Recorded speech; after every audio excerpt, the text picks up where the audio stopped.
Oh, it's a wonderful day, guys. I'm out at Penrose Commons. It's winter, so come down here a lot more to do videos. And not sure what's up with all the campers. You never used to see these campers, and it's not just two. There's like a hobo city set up by the porta potties, the pit toilets, I should say, and some other vehicles camping. So people have never really camped out here because this isn't a camping area. This is an OHV area. So like I'm here, I'm going to be noisy. It's early. Plus the other thing is, due to this type of ground, they can just close that gate up there. They close it so because you'll cause ruts and tear it up.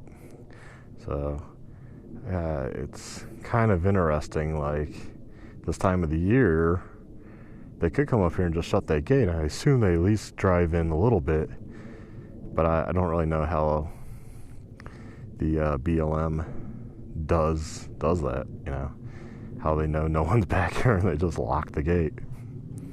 I have no idea. Maybe they do it late at night or something, figuring most people aren't here because, again, this is a riding area, not a camping area. So anyways, I'm being kind of whispering because obviously there's people around.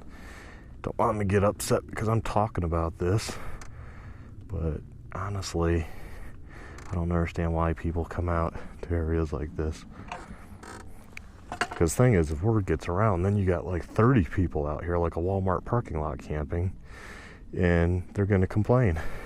Oh, you're noisy. Well, yeah, it's a riding area. That's what I fear. You know, they'll complain in time. So I'm zipped up. I got everything. Okay, it's like 40 degrees out, but in the sun it feels really warm. So they changed this here. That used to be where I parked, and we play on the little track. I guess they sectioned it off. I don't know why they sectioned that off. Everyone now just made that other area where I parked bigger. So in other words, they just chase people from one spot to another spot. You know, it never makes sense what the Forest Service is doing. Unless they're gonna they're trying to make that more dedicated to just like a little play area for kids and stuff. Made good time down here. Had some guy or maybe it was a gal, I don't know. I think it was a gal actually, in a Land Rover Discovery, hauling butt, like doing 90 in a 60 zone, coming down 115 I think it is, and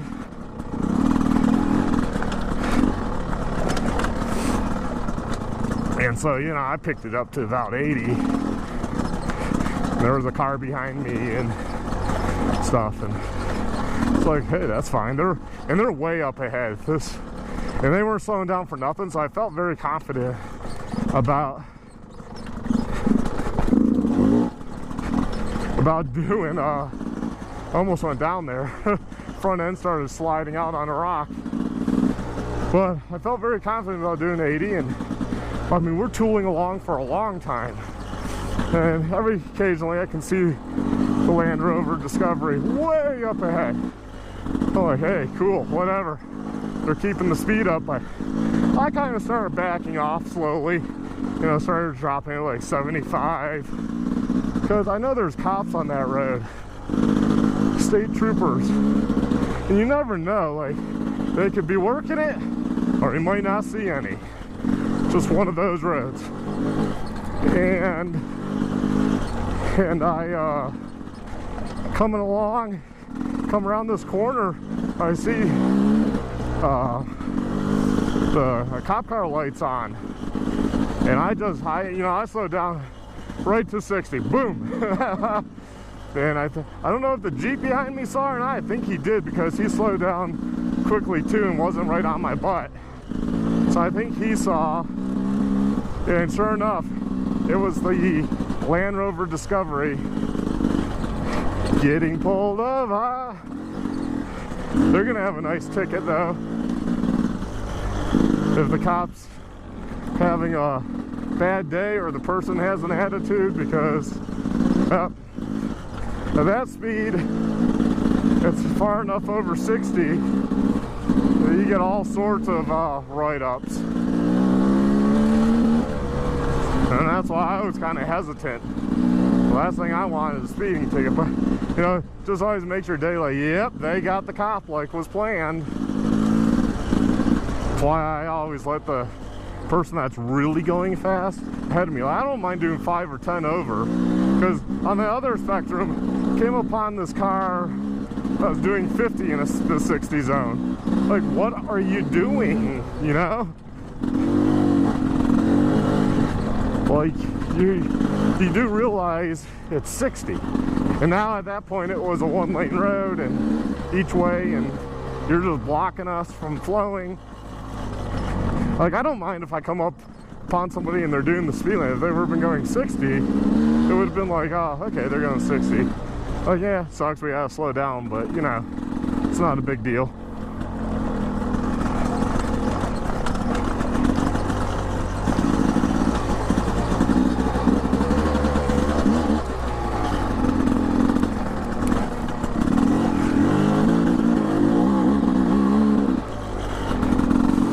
And you might want to know, how do I know about those campers? Getting back to that topic, being yeah, we'll go right.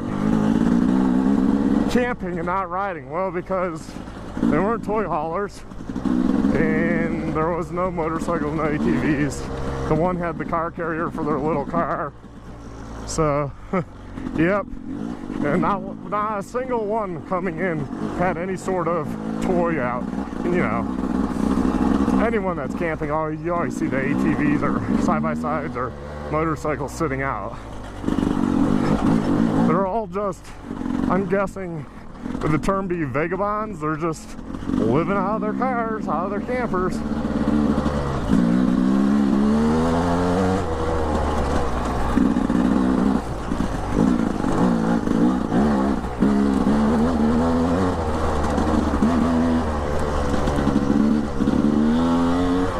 See, but that's why they close this, as I was saying, is because of this turns into slop, and they don't want it tore up, so they'll close that parking lot, and so they'll lock it.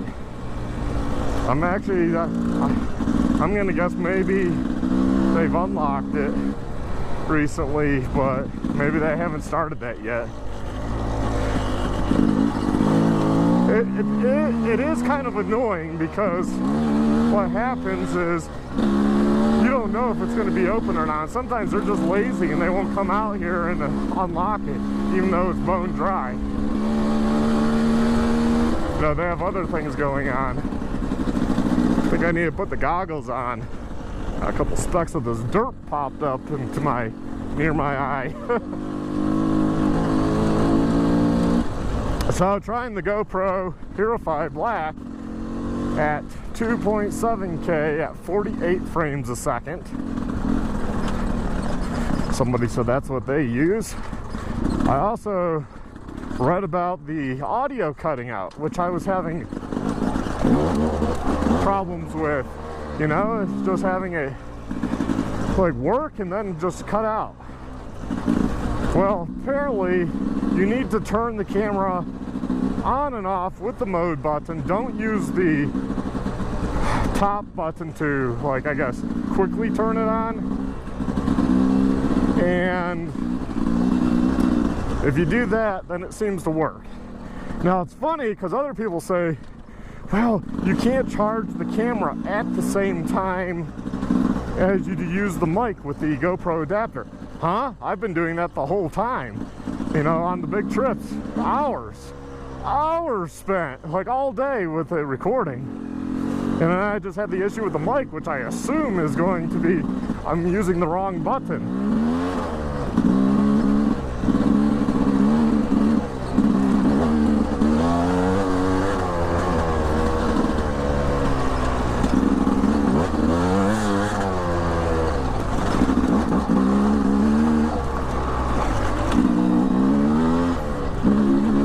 Because it does get confusing, like, especially when you're tired, like which button is which, and you just go hit a button. And I didn't know.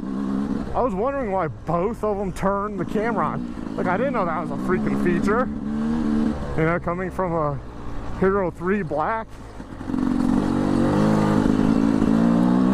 But like other people have said, from people that were complaining about it, was like, why doesn't GoPro get with the game and build in Bluetooth?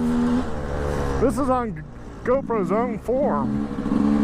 I mean, there's a lot of people who are like, well, why are they so behind for motovloggers? And it was funny that it was other motovloggers talking about it. I agree. GoPro is way behind the curve when it comes to audio. We all have Signas. A lot of people, even if you don't have a Signa, it'd be just nice to hook up your cheap, you know, Bluetooth comm and at least be able to record to your GoPro, even if you don't want to talk to people without having wires. So yeah, GoPro, I don't know what you're doing. I made that video just talking about, but I think it comes through better if I'm riding and talking about it. Because right now, you know, I have to go through their mic adapter, which is this like big outdated hunky thing that I have to zip tie on the helmet because it's a weird cable shape. It's weird to attach, you know, the USB-C to the adapter to the GoPro, and then I have to plug in the mic, and I have to plug in the external battery.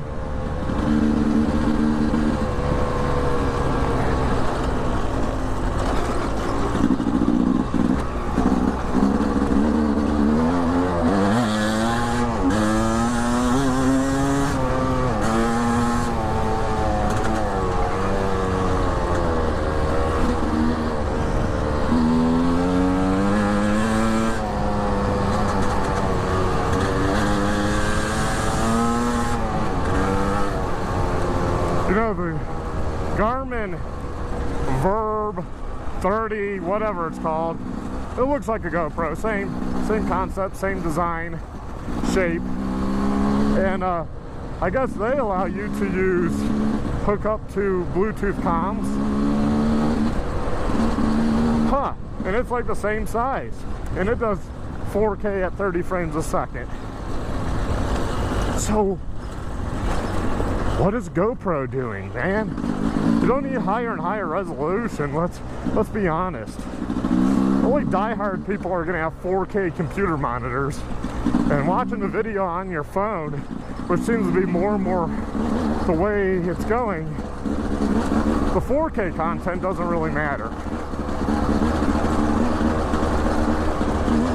I mean, I've been filming now at the 2.7K, and I did that trial at the 4K, and honestly, it's not worth my storage space, the hassle. The 2.7K seems pretty crystal clear. I mean, I just don't see a difference. I don't think most people with their eyes are going to.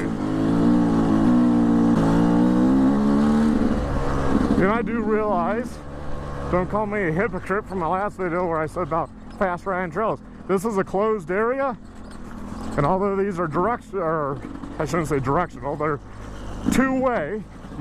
You know, I can go up this or down this, whatever. Like I said, there was no one at the beginning that had any toys. So the chance of coming across somebody, especially in a day where everywhere it's really cold, people aren't going to really be thinking about riding. I know a good chance no one's out here. So, you know, like, that's what I preach, is know the area you're riding.